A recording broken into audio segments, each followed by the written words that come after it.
Tuve una infancia feliz, viví en un pueblo chico. El mejor recuerdo, todos los juegos con mis amigos. Y la infancia para mí es el momento de mayor sabiduría que tiene el ser humano. En la infancia sos como completamente puro y no estás atravesado por nada horrible. Sos como completamente inocente y eso es algo súper positivo. La verdad que la recuerdo como una infancia muy feliz con mi papá, mi mamá, mi hermana. Mi juego predilecto era jugar a la maestra. Yo ponía las macetas en fila y les hablaba y las retaba si hablaban. Las ordenaba, ese era mi juego preferido. Pero ese juego de las macetas en fila lo recuerdo perfecto, con las florcitas y todo con nombre. Por ejemplo, señorita Mirta, cállese la boca. Así como nos hacía la maestra, ¿no? Yo nací en una época que el único juego que había era que salíamos a la vereda a jugar a la pelota. Y el juego que más me internalizó en mi vida es el fútbol. Es un deporte que me gusta mucho. Ahora, claro, se ha profesionalizado, hay otras circunstancias, pero siempre es un deporte que está a la altura de cualquier persona. No precisas ni equipo, ni indumentaria, ni nada. Y el juego creo que está como completamente relacionado con la imaginación. Uno debería poder quedarse ahí toda su vida, nunca pasar esa etapa. Indudablemente, por un lado nos remonta a nuestra infancia, pero creo que no se agota, ¿no? Sigue jugando todo el tiempo. No puedo más que hablar de ahora porque no me acuerdo mucho cómo era cuando era chico. Seguramente cuando era chico jugaba mucho y era muy feliz como todos los niños. Lo importante es ahora lo único que juego es a la pelota. Me gusta mucho jugar, lo tengo como una de las actividades más importantes que realizo, por eso jugar tiene que ver con eso y ahí también con juntarme con mis amigos. Me encanta todavía amacarme. Las hamacas me fascinan. El tobogán me gustaba cuando era chica. Hace mucho que no hace tanto, pero hará 2 o 3 años que no me tiro en tobogán. Pero amacarme me encanta. Y me gusta mucho jugar con mis perras. La paso muy bien. ¿Quién dijo que pensar es aburrido? Tus ideas, nuestras ideas y las de todos, pero desde un punto de vista diferente. Desde este momento, el programa de filosofía de la Universidad Nacional de La Matanza. Pensá en sintonía. La filosofía no es solo para expertos.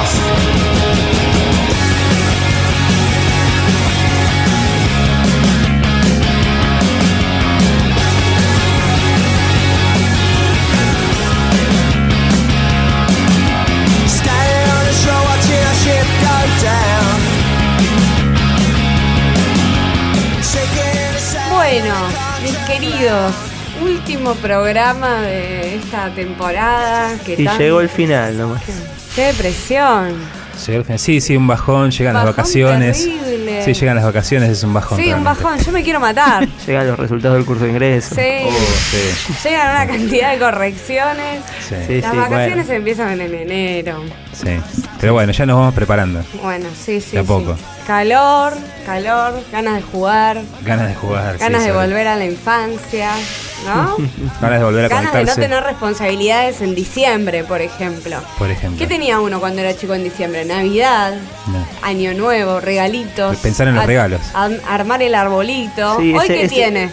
Una parra una pila de exámenes para corregir. Mesas a las que asistir. Sí, con calor. Incluso después de las fiestas. La imposibilidad de ir a la institución donde uno trabaja en short y ojotas. Eso tendremos que implementar, yo creo. Yo creo que sí. En la docencia, el docente con ojotas y malla, directamente. El docente en bikini.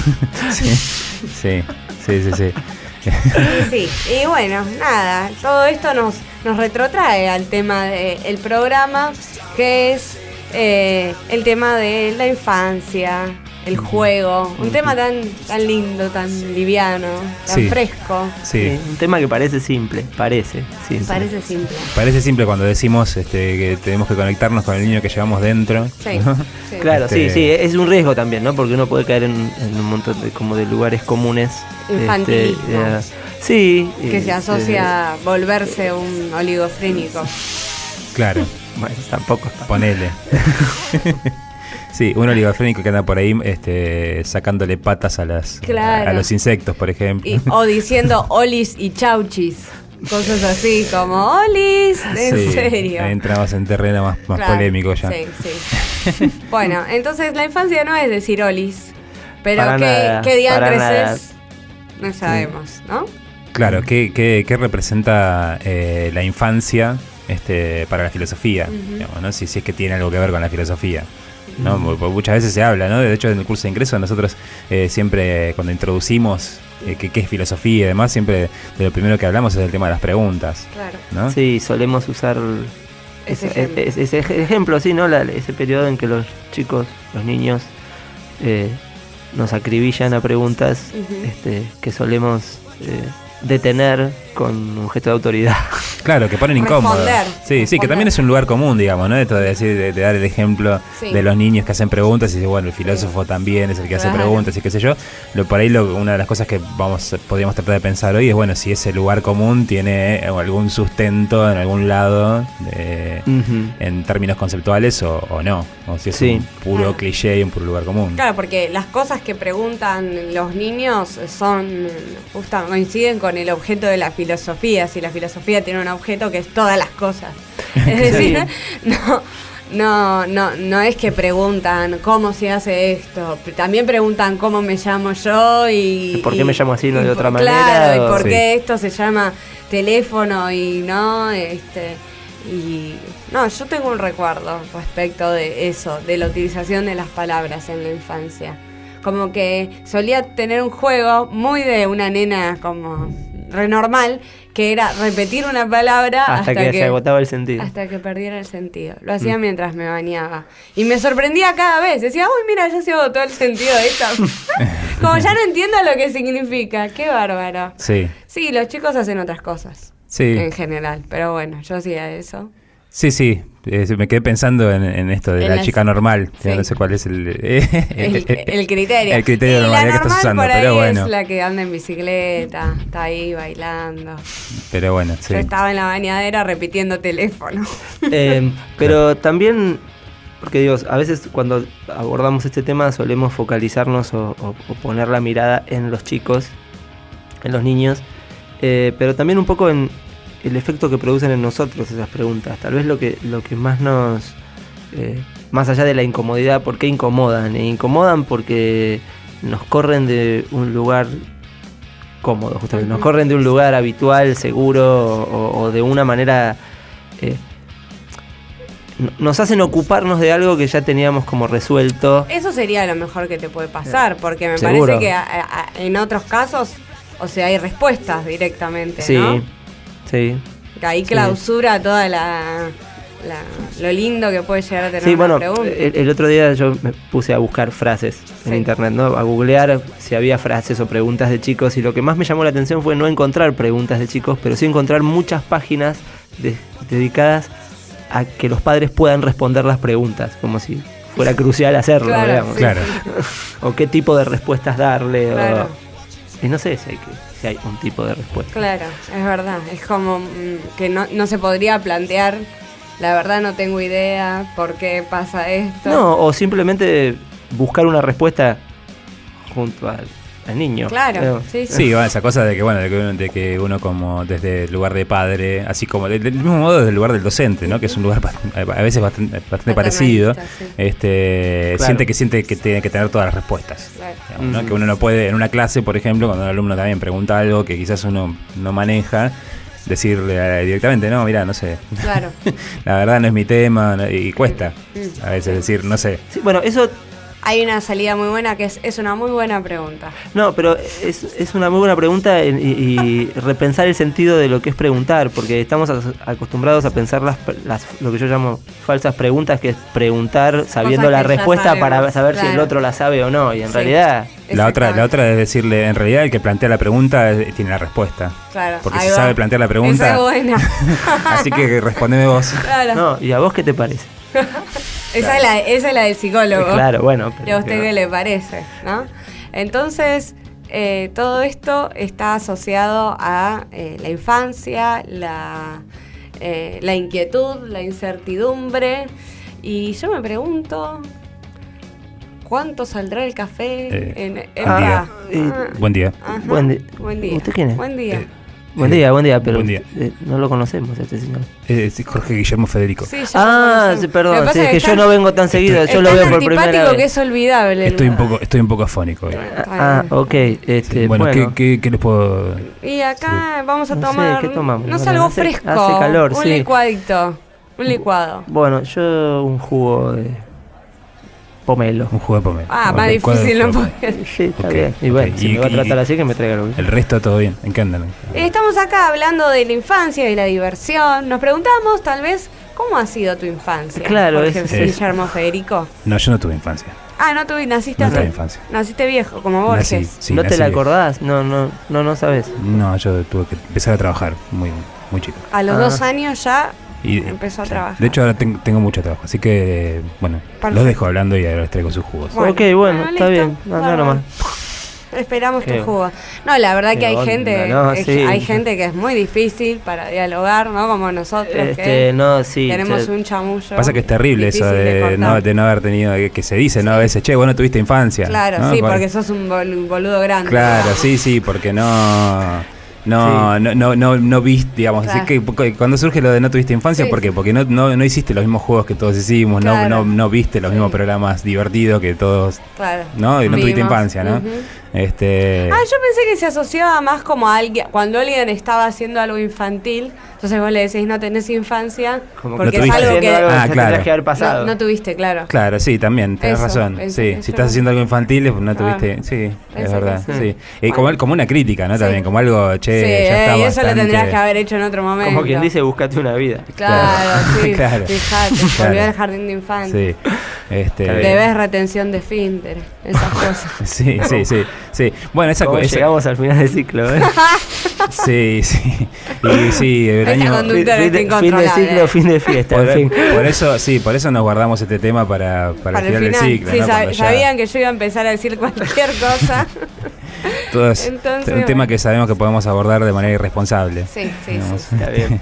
Sí. Bueno, entonces, nada, qué sé yo, me parece que el tema de la infancia se relaciona mucho con la filosofía, con la actitud filosófica. Con la actitud filosófica, sí. Después otro tema que ligado al de la infancia, que vamos a ver si podemos desentrañar un poco, también es al tema del juego. El juego. ¿No? Digamos, de lo lúdico, ¿no? Digamos, y qué rol juega en el universo humano, digamos, la noción de juego. Claro. ¿no? Hubo también muchos filósofos que así como intentaron pensar la relación entre la figura del niño o la infancia con el pensamiento, con la filosofía, también la noción de juego, ¿no? Para pensar incluso al mundo. Sí. ¿No? Hay un autor alemán que se llama Eugen Fink, un filósofo alemán, que justamente tiene un libro que se llama El juego como símbolo del mundo.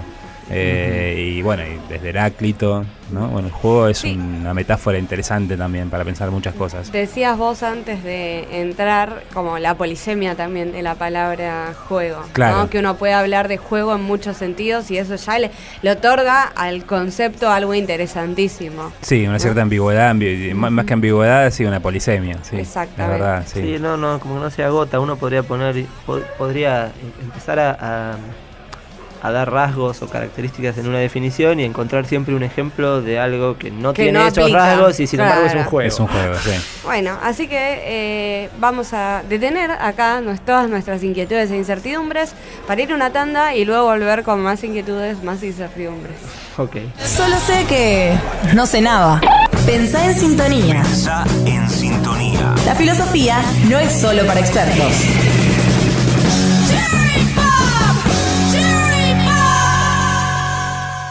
Solo sé que no sé nadar. Pensá en sintonía. Pensá en sintonía.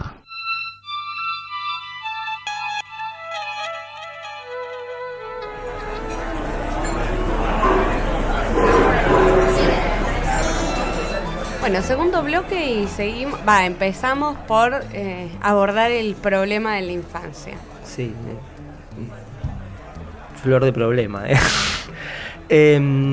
Sí, me quedé pensando cuál sería una manera como habitual de entender esa palabra y generalmente solemos asociarla con un periodo, ¿no? La infancia es un momento en la vida, un momento inicial en la vida y muchas veces la filosofía a la hora de pensarla quedó como atrapada en esa representación y sobre todo en una instancia inicial que que a la hora de pensar en la infancia le adjudica una serie de carencias, ¿no? Como es esa etapa inicial, es la etapa en la que no se tiene voz, que debe ser superada. Que debe ser superada, y cuyo tránsito debe ser guiado. Como carencia de adultez, digamos. Claro. Nosotros con los alumnos solemos trabajar cuando vemos el problema de la ilustración, ese concepto, ¿no? Es decir, la ilustración como el abandono de esa infancia o de ese tutelaje y el pasaje a la autonomía y al autodominio Claro, sí, aparece ahí en Kant, ¿no? Claro. La figura del hombre adulto, ¿no? Como figura para pensar la madurez de la razón, claro, ¿no? Como la humanidad en el siglo XVIII. Como ideal a alcanzar, o sea, el adulto es el que tiene uso de el que tiene su razón, propia claro, racionalidad. El niño no tendría logos, digamos, no claro. tendría no tiene razón. Tendría razón o su ser, digamos, sería un ámbito contradictorio o confuso, digamos, ¿no? Sí, sin la claridad de la razón. Claro. Por eso necesita que alguien que sí la tiene lo tutele hasta que él mismo pueda. Nosotros, ahora pienso, ¿no? Ahora lo situamos en Kant explícitamente, pero uno puede ir hasta la antigüedad, no sé, la idea de Aristóteles de la crianza o de la educación también tiene que ver con eso, ¿no? El adulto que ya es completamente guía la actualización. Exactamente, porque el acto es el adulto, ¿no? Claro. Como por eso la esencia está ahí, en esa cosa ya acabada aparentemente que sería la adultez. Bien, claro. Y frente a esto uno, posiciones justamente posteriores al periodo de la Ilustración, ya en el siglo XIX, en un autor como Nietzsche, por ejemplo, lo que hace es discutir justamente ese menosprecio de la infancia y atribuirle a ese espacio, si se quiere, irracional, a sabiendas, una serie de positividades muy grandes, sobre todo asociado con la creatividad. Claro. ¿no? Sí. Y con el juego. Y el juego. Sí, acá ahí Nietzsche, fiel a su esquema de inversión del platonismo, ¿no? Invierte justamente el esquema, ¿no? Estoy pensando en el texto con el que comienza La ciudad de Zaratustra, famoso, ¿no? De las 3 transformaciones, en donde se dice, bueno, el hombre atraviesa 3 transformaciones, ¿no? A lo largo de la historia. Primero es un camello, que es alguien que lento, que carga valores, ¿no? Alguien así como que se carga con una serie de responsabilidades arriba que no lo dejan existir. Ese camello se transforma en león, que es aquel que destruye, digamos, esos valores para poder generar el espacio de una nueva forma de vida. Claro. Y la tercera transformación, y que es el la fin, superadora. La superadora y el fin al cual tiene que tender la filosofía es al niño, ¿no? Digamos, el león se transforma en niño. Entonces, ¿no? Decíamos hace un rato con Damián, ¿no? Es como Benjamin Button. Claro, ponele. Entonces me parecía interesante, ¿no? Lo que decíamos hace un rato fuera del aire, ¿no? Que aparece como invertido, ¿no? Acá el adulto sería el camello, ¿no? Que sería justamente aquel que hay que superar, ¿no? Ese ser que se carga de responsabilidades, de seriedad y qué sé yo, y que pierde justamente ese espacio propio del pensamiento, que es más el espacio de la creatividad, del juego, ¿no? Exactamente. Que gana en, esto veníamos discutiendo antes, pareciera que el niño gana le gana al adulto en genuinidad, en autenticidad, claro, ¿no? Sí. En hacer lo que tiene ganas de hacer, cuando tiene ganas de hacer, en ese sacudirse las cadenas que tuvo que operar en Nietzsche primero el león, ¿no? Claro, sí. Claro, no tiene las cadenas que sacudirse y puede... Claro, ya se las sacudió en realidad. Claro, que en realidad hay un espacio, como uno diría, previo a las cadenas que uno tendría que como reencontrar de cierta forma. Sí. ¿No? Hay un aforismo de Nietzsche, de Más allá del bien y del mal, que decía algo así como madurez del varón, ¿no? 2 puntos. Madurez del varón, 2 puntos. Reencontrar la seriedad que de niño se tenía al jugar. Claro. Esa es la seriedad. Jugar con seriedad. Claro, esa es la verdadera madurez. Claro, y la verdadera seriedad. Recuperar esa seriedad, la seriedad del juego. Que para Nietzsche es justamente crear. Claro, es interesante esa idea, porque el niño que juega cree en lo que hace. Es serio cuando juega. Exactamente. Claro. Está completamente compenetrado en eso que está haciendo. No está haciendo. O aunque sepa que hace de cuenta que... Pero que justamente es el adulto el que dice, ese es un juego, como de manera peyorativa. Claro. Pero para el niño no es un mero juego. No. Y sin embargo es algo que él crea. en ese doble sentido. Cree en lo que crea, ¿no? Totalmente. O sea, sabe que lo crea, de todos modos, es lo más real que en lo que está. Sí. Esa creación propia. No necesita que lo real sea algo que le venga desde algo que no sea el mismo, desde afuera. Sí. Sí. Claro, porque es inmediato, es propio. No hay ningún hiato. Por eso es real, porque es propio. Exactamente. Es suyo. Sí, es como si, digamos, en la perspectiva de Nietzsche, es como si el niño fuera directamente artista, digamos, ¿no? En el sentido de que crea mundos. No le vas a preguntar a un chico por qué hizo las reglas de su juego, de por qué la casita está ahí y no en este otro lado. Claro. ¿Por qué? Porque sí. Porque sí. Porque está así, la puse yo acá. No hay un argumento de porque acá está mejor iluminada por el sol. La pregunta sería improcedente porque vendría desde afuera del juego mismo. Claro. En realidad, claro. Sí, en realidad el juego la casa necesariamente está ahí porque está ahí ya. Claro, también esto entra en toda la crítica que Nietzsche hace al tema de la utilidad, ¿no? De, digamos, justamente el juego no es útil para otra cosa, sino que en sí mismo es un fin. ¿Y por qué, en definitiva, hago las reglas así? Porque me divierte más. Claro. ¿No? Y porque si las disfruto más. Porque las disfruto. Y si me divierto y las disfruto, eso aumenta mi potencia. Digamos, aumenta mi capacidad de seguir creando. De crear más. En contra de lo que son las responsabilidades. Lo que sufro, que me debilita. Que lo sufro, que me, digamos, que me entristece porque, bueno, tengo que hacer algo que no siento, ¿no? En cambio, esa espontaneidad en la creación. Es extraño, digo, no sé llamarlo paradójico en función de lo que decíamos antes, porque ahí también hay algo que podríamos pensar como una forma de autonomía. Claro.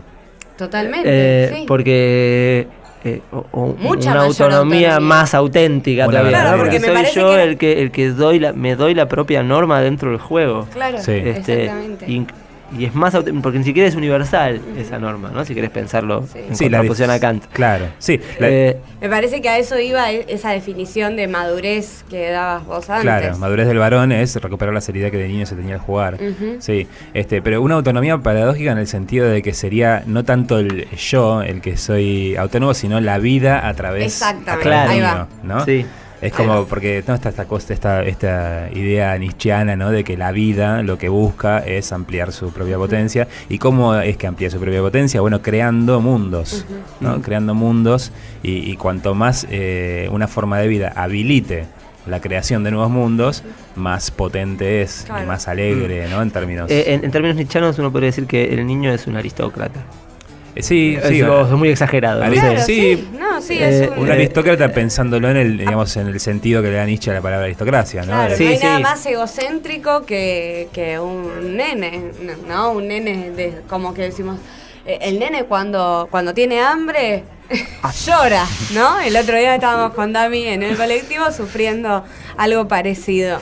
Pero y el pibe no le importa si alguien que está al lado quiere leer o quiere ver una película o lo que fuera. No. Bueno, yo que soy padre reciente lo experimento a diario. Sí. Y es un ejercicio muy interesante. No, en serio lo digo. Experimentar. Tener que entender que hay otra prioridad. Claro. Digamos. Y ponerse en esa perspectiva, porque uno diría, bueno, tengo, ¿cómo no se dan cuenta que tengo que? Bueno, no. Es un niño muy pequeño, en el caso de Pedro, tiene 9, 10 meses. Claro, imagínense una comunidad de gente que hace, no sé si habría comunidad en ese caso, ¿no? Pero que se comporta como un bebé. Así, bueno, yendo a satisfacer por ahí lo podríamos pensar un poco hacia el final, pero ahora se me ocurrió pensar en Peter Pan y los niños perdidos. Claro. Bueno. Para seguir pensando en los niños, después el bloque que viene seguiremos un poco para cerrar esto y abordaremos más la noción de juego, pero ahora nos vamos a un tema de David Bowie que se llama Cooks.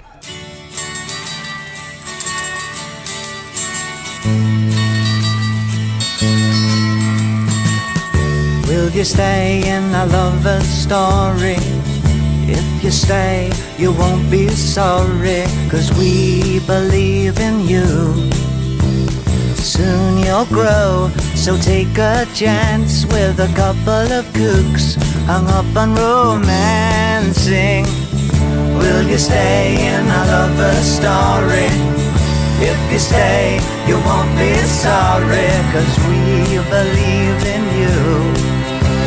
Soon you'll grow, so take a chance with a couple of kooks hung up on romancing.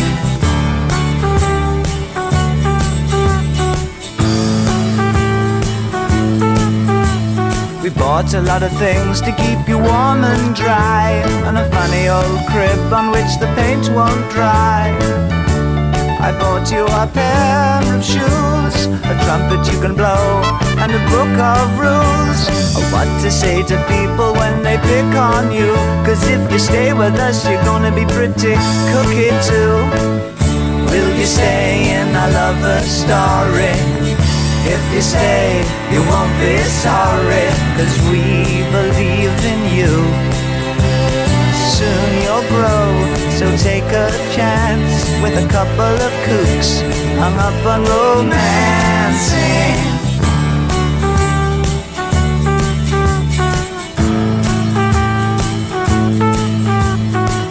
And if you ever have to go to school, remember how they messed up this old fool. Don't pick fights with the bullies or the cats, 'cause I'm not much cop at punching other people's dads.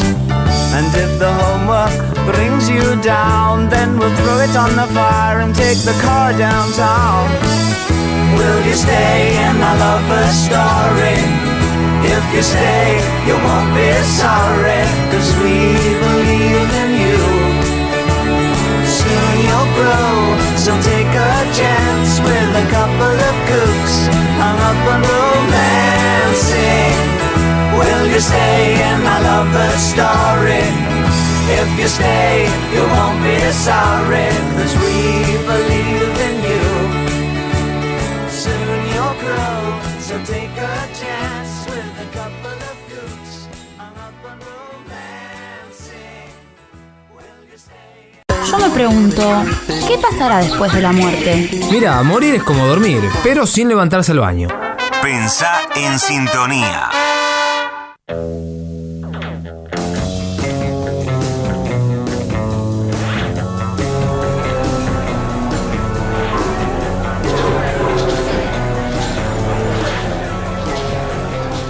Tercer bloque dedicado a seguir pensando. Para variar.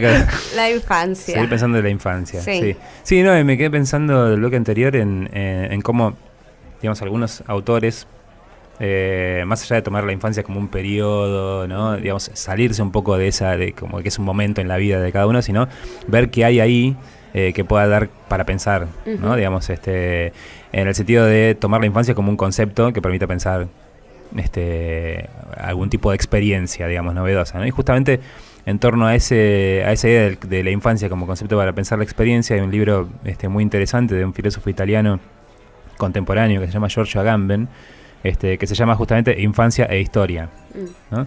Y el subtítulo, digamos, de ese texto que se llama Infancia e Historia es Destrucción de la experiencia y origen de la historia, ¿no? Ahí Agamben parte de una idea que en realidad es de Walter Benjamin, un filósofo alemán de primera mitad del siglo XX, que es la idea de que en el mundo contemporáneo habría una crisis de la experiencia, claro, ¿no? ¿Qué quiere decir crisis de la experiencia? Bueno, ahí con Benjamin podemos distinguir entre vivencia y experiencia, ¿no? Una cosa son las vivencias, digamos, ¿no? Cosas que pasan, ¿no? Cosas que me golpean o no en la vida, y otra cosa es la posibilidad de poder hacer una experiencia a partir de eso, ¿no? Una experiencia que sea comunicable, dice Benjamin, ¿no? Como quien dice tener una experiencia, ¿no? Claro, cuando alguien dice que una persona tiene experiencia, ¿no? Digamos, tener experiencia, que es justamente tener una especie de saber que te produjo esas vivencias. Esas vivencias, claro, un saber existencial, digamos, no un saber científico, ¿no? Sino un saber de la calle, digamos, ¿no? Y que podés transmitir porque de alguna forma ya te lo contaste a vos mismo. Claro. Vos fuiste tu propio interlocutor respecto de eso, digamos. Claro. Y esa compartir una experiencia también constituye una comunidad, constituye un sujeto, ¿no? La posibilidad de contarse, ¿no? Sí. Y hoy por hoy eso estaría como Claro, Benjamin dice, justamente de fines del siglo XIX, con el auge del capitalismo y la proliferación de mercancías y la proliferación también de la vida en las ciudades, cada vez está más deteriorada la experiencia. No la vivencia, decía, sino la experiencia. Claro, la experiencia es como algo irreductible. Claro, uno tiene vivencias, pero el punto es si uno logra de esas vivencias articular una experiencia. Claro. ¿Podría ser que la vivencia es como más biológico? Y la experiencia es más... Sí, o más efímero.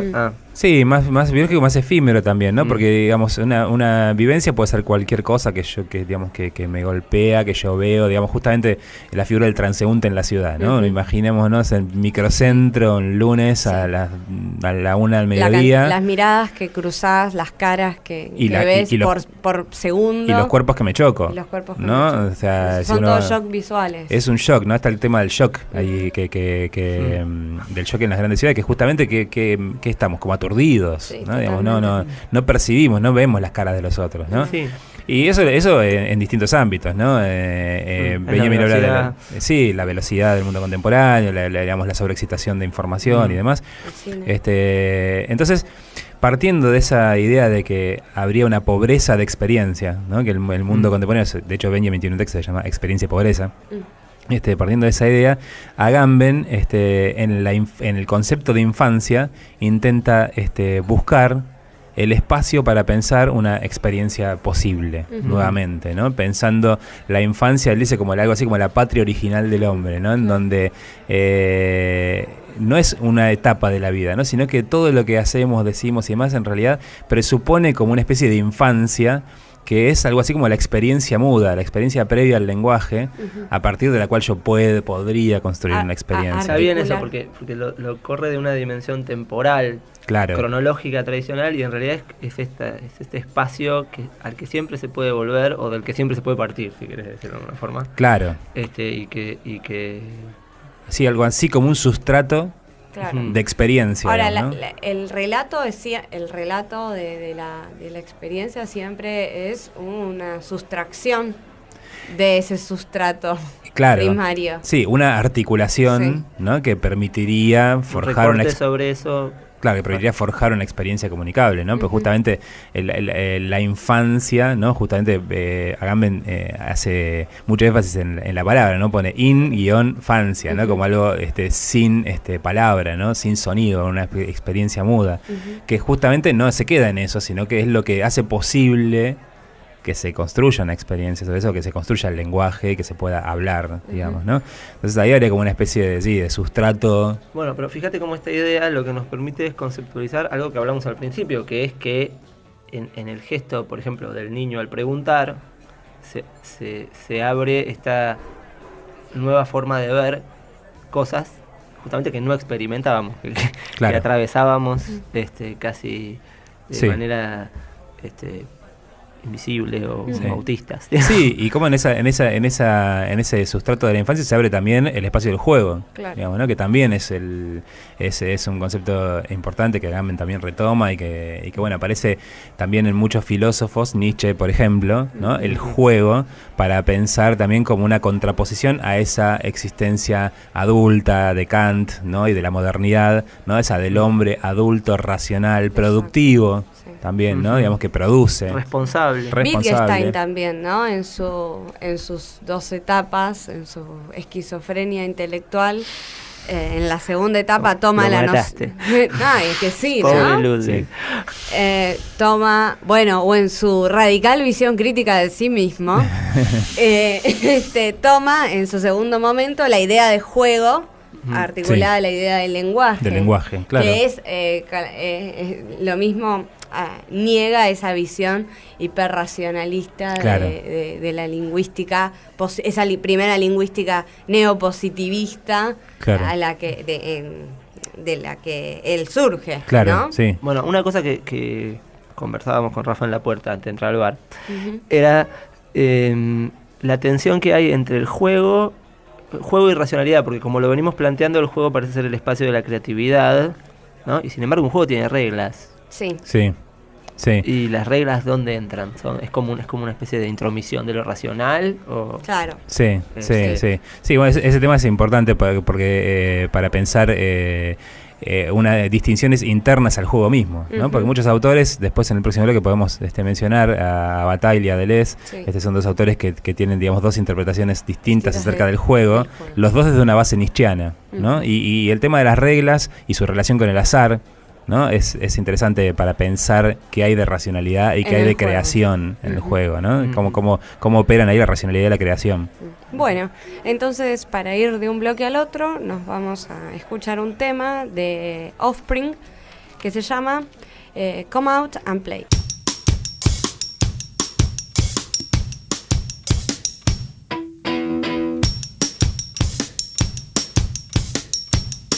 You gotta keep them separated.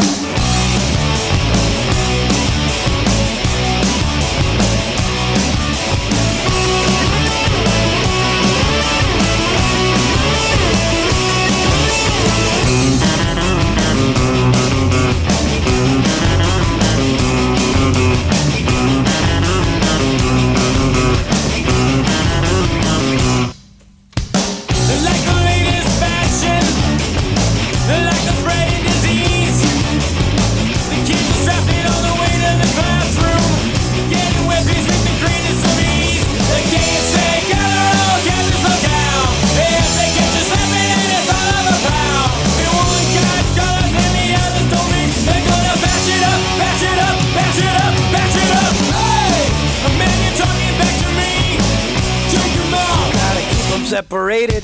Hey, the man you're disrespecting me. Take him out. You gotta keep them separated. Hey, don't pay no mind. We're under 18 and won't be doing any time. Hey, come out and play.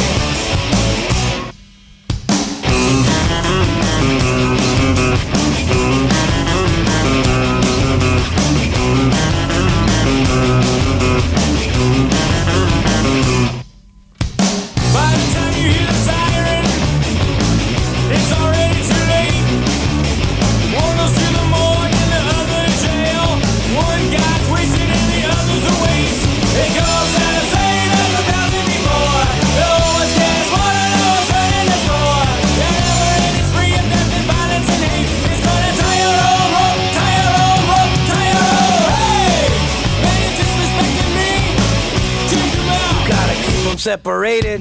Hey, man, you're talking back to me. Take him out. You gotta keep them separated. Hey, don't pay no mind.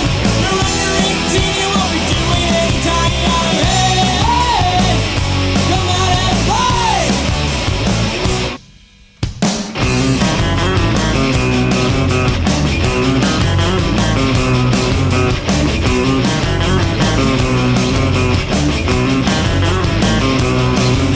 It goes out the same as 1,000 before. No one's getting swallowed, no one's running the store.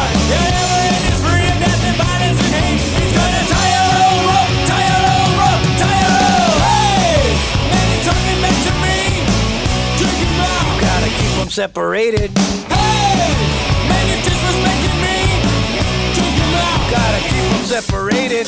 Hey, don't pay no mind. You're under 18, you won't be doing any time. Hey, come out and play. Yo me pregunto, ¿qué pasará después de la muerte? Mira, morir es como dormir, pero sin levantarse al baño. Pensá en sintonía.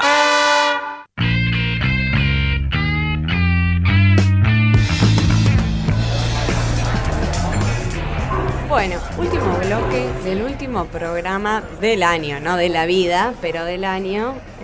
Así que empecemos a ultimar con nuestra habitual sección, ya indiscutible sección de las próximas temporadas, que es Mira lo que te traje.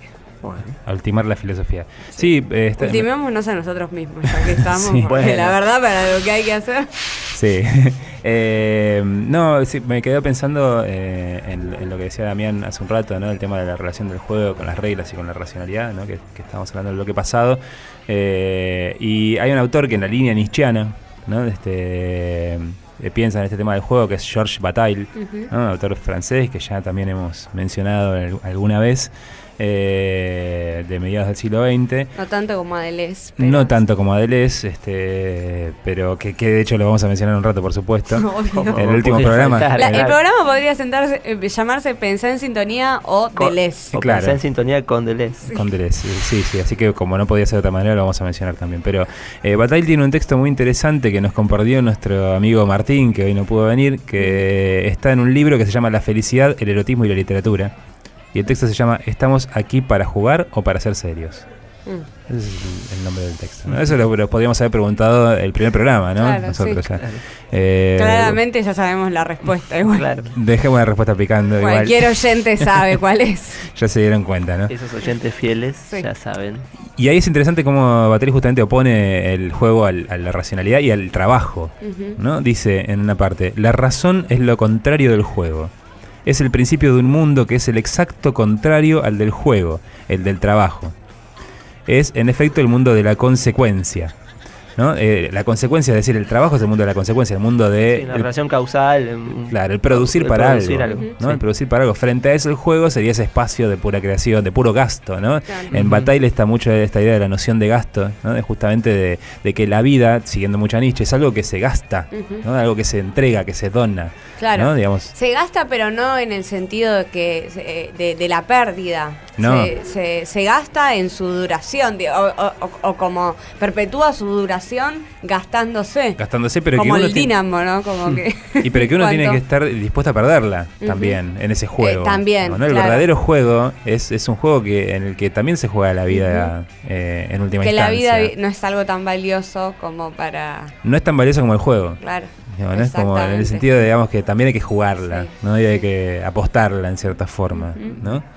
Y en relación a eso, al juego ese extremo, estaba también pensando, y ahí sí viene nuestro amigo Deleuze, en el tema que decía Damián de las reglas, ¿no? Hay un texto en Lógica del Sentido de Deleuze que se llama Del juego ideal, justamente, en donde él, para pensar estas también como dos posturas existenciales y dos ontologías posibles, habla de dos tipos de juegos, ¿no? El juego más conservador, si se quiere, que es aquel que tiene reglas preexistentes al juego. Vos aceptás las reglas del juego. Claro, digamos. que yo para jugar al fútbol tengo que aceptar las reglas del fútbol, digamos, ¿no? Y al truco y a lo que sea. Y a cualquier juego, en última instancia, o de la mayoría de los juegos que jugamos, tienen reglas preexistentes que uno tiene que aprender, ¿no? Y las reglas son como una forma, dice Deleuze ahí, justamente de limitar el azar, ¿no? Porque el juego sería el espacio del azar.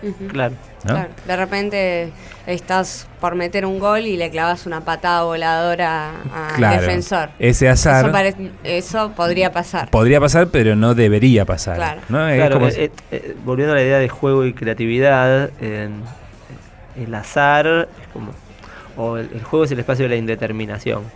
Claro. Y las reglas enmarcarían esa indeterminación. Sí, ponen límites a la creatividad. Claro, pero sin guiar hacia un lugar específico, claro, o sea, simplemente diciendo lo que no podría pasar o lo que no sería admitido. Claro. Y frente a eso, Deleuze dice, bueno, pero uno podría pensar otro tipo de juego posible, que él llama el juego ideal, y que tiene que ver con el juego del pensamiento, ¿no? Digamos, el pensamiento pensado como juego, ¿en qué sentido? En un juego que esta vez no tendría reglas que preexisten, ¿no? Sino él usa la metáfora de la tirada de dados, ¿no? Y dice, bueno, como si cada tirada en realidad engendrara sus propias reglas, ¿no? Y en ese sentido, ese juego sería un juego en el que no habría específicamente perdedores y ganadores, ¿no? Sino que sos ganador en la medida en que lo estás jugando. Claro. Si lo jugás, ya ganaste, ¿no? Si hiciste la apuesta en realidad a afirmar el azar, ¿no? El tema acá es el de la afirmación del azar, el de aceptar el azar como tal y no intentar limitarlo, ¿no? Ese sería el juego ideal, que es solo realizable, dice Deleuze, igual, en el pensamiento y en el arte, ¿no?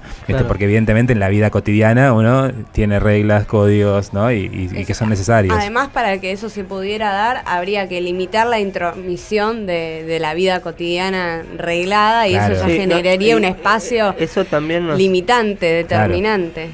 Nos abre otra cuestión, que es hasta qué punto un juego ese es un juego solitario o no.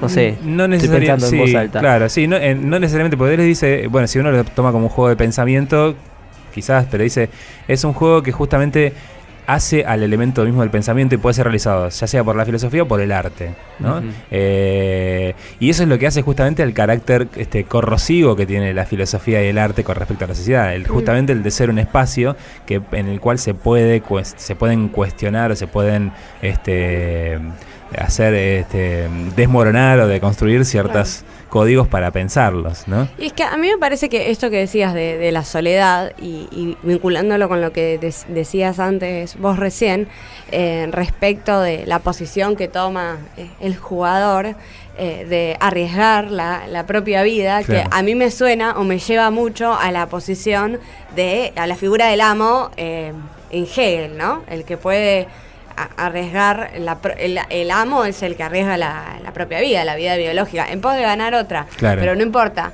el que se posiciona como un amo es el que desprecia la vida como un valor propio. Entonces, y en Nietzsche me parece que también aparece jugando de esa manera. Entonces, pienso que el juego es algo que se hace o que empieza desde un cierto encono de ese arriesgarse uno. Ahora, en ese arriesgarse uno puede encontrarse con otros que también se están arriesgando, pero solo fugazmente, ¿no? Como si fuera un baile no coreografiado. Bueno, cada uno baila su propia coreografía que va inventando en el momento y de repente se cruza con alguien, puede combinar y luego es que seguir. Sí, es el azar de los encuentros. Exactamente. Digamos, ¿no? Pero el azar de los encuentros, bueno, la apuesta es que se puede construir algo. Digamos, exactamente. Hay una comunidad posible a partir del azar de los encuentros. Pero que repele es un gran título. Sí. Pero que repele lo permanente. Repele lo identitario, lo que se fija en ese lugar reproductivamente. Claro, y ahí volvemos a la idea nietzscheana del niño, ¿no? Del niño justamente que crea mundos y que si se toma... puede haber, porque se me vuelven temas de otros encuentros que hemos tenido, puede haber entonces encuentros sin normas, ¿se entiende lo que quiero decir? Sí. O sea, puede haber comunidad sin norma, no sé, por ahí estoy pensando. No, sí, ahí es donde entramos. No, ahí es donde entramos en la doble dimensión que hablábamos hace un rato con Agamben, ¿no? Está la dimensión de la infancia, a partir de la cual una experiencia realmente novedosa o un acontecimiento es posible, en tanto que no tiene estructuras tan sólidas, pero sobre esa dimensión se solapa, esa misma dimensión engendra la dimensión de lo que es la cultura, de lo que es la sociedad y demás, que claramente necesita sus reglas y demás. Por eso Deleuze dice en ese texto, ¿no? Este tipo de juego, el juego ideal, solo es posible en el ámbito del pensamiento y del arte, digamos. No está planteando una especie de anarquía. No, pero también es necesario para que esas normas que posibilitan lo social se repiensen todo el tiempo, digamos, o se discutan todo el tiempo, o se revisen todo el tiempo. Sí, eso es donde estamos en el tema de la infancia y del juego como figuras o conceptos posibles para pensar la práctica misma del pensamiento, que es a eso a lo que está apuntando Deleuze. Sí, y volviendo a esto, también en esa relación con la infancia, un vínculo con la infancia, por ejemplo, en otros, nosotros adultos y los niños, ese vínculo con la infancia también podría ser esa vuelta a repensar nuestras normas o pensar esos marcos en los que nos movemos. O sea, darle un espacio a la infancia es darle un espacio a eso, a volver a pensarte a vos mismo. Y darle un espacio a la filosofía, finalmente. Bueno, hemos llegado ya al final, al término de este programa en particular y esta temporada que compartimos.